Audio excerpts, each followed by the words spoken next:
I hope you all are as energized as I am about the potential of what we can do as we come together. Join me again in applauding our incredible panel across the day of brain talent and panelists.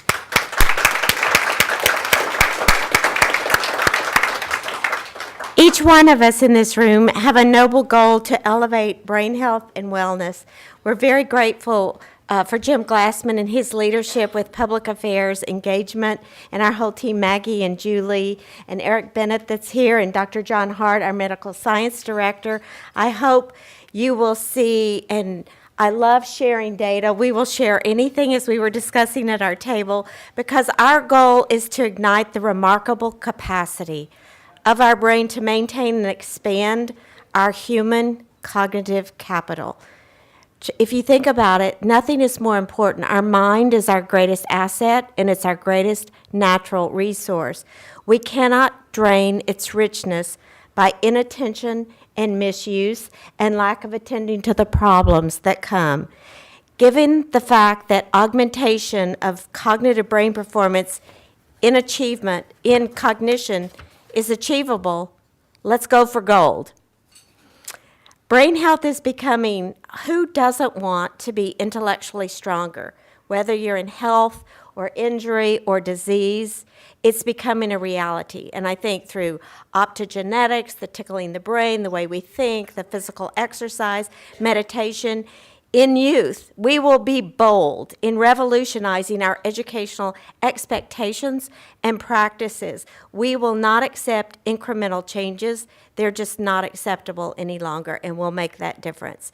We will train our youth to be inspired, because that's what their brain was wired to do, to be innovators, nimble, critical reasoners, not simply remembering facts and dates, but experts at juggling, manipulating, creating new ideas, solving the complexities of future problems. When you see a room, and Dr. Gamino this morning, some of the kids we've done in poverty, once they begin to see that you don't have to know the answer, but what is your creative new idea, a whole classroom will get energized when you realize what you can do.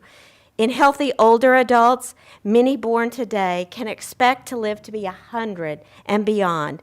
Dramatic advances have been made in extending our lifespan, but we fear the serious mental challenges of growing older that many of us will encounter. We must stop expecting and accepting declines in performance that will keep us from being independent in terms of making decisions for ourselves. Researchers is revealing losses in key areas. They're not necessarily inevitable or insurmountable. Our vision is to forestall decline by ramping up the computing power of the aging brain, taking advantage of the rich experience to retain mental robustness. After concussions, as you've heard, we will take major steps to take advantage of the brain's inherent plasticity and redundancy to work around, as Dr. Sanchez talked about, and reroute. There is so much capacity. It's not perfect, not everyone, and there can be very severe injuries, but some degrees of improvement are possible. Our next momentous breakthrough is brain resilience and regeneration. We need this research. We need to stop cognitive decline before it starts, whether it's in our youth, at 20-year-old, 30-year-old, or 80-year-olds. Establish ways to monitor gains in brain health. We know now what happens as you go wrong. We feel the memory. We can be tested.